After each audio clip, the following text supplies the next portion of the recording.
consigo dormir. Mariazinha ronca e eu tô sem sono. Quer saber? Acho que vou olhar pela janela. Será que consigo alcançar? Não, é perigoso demais. Eu vou tentar dormir. Fecho os olhos.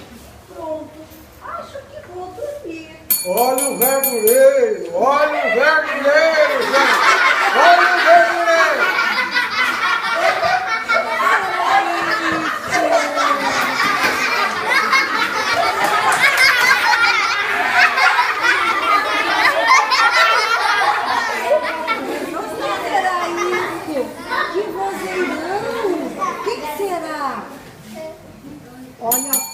Olha a alface fresquinha e ó, fresquinha.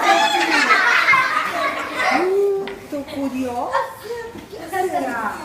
Ai, meu Deus. Mariazinha tá dormindo. Não dá pra perguntar pra ela. E agora? Tô tão curiosa. Olha a couve, repolho e cenoura. Fresquinha, fresquinha, freguesa. Ah, eu tenho que olhar pela janela. Pode ser um gigante de cara verde. Aquele com cara de extraterrestre. Olha o tomate.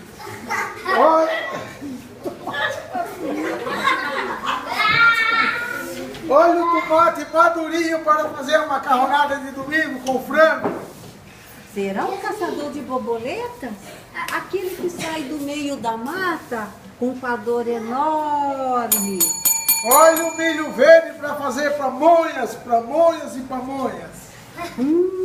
Será um lenhador bem grande, aquele forte, barbudo, com machado na mão para matar criancinhas. Credo, não!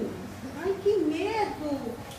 Ah, mas eu não sou criança, eu sou uma bonequinha preta, bonitinha. Ele não vai me pegar. Olha a uva fresca, ouve uva fresca.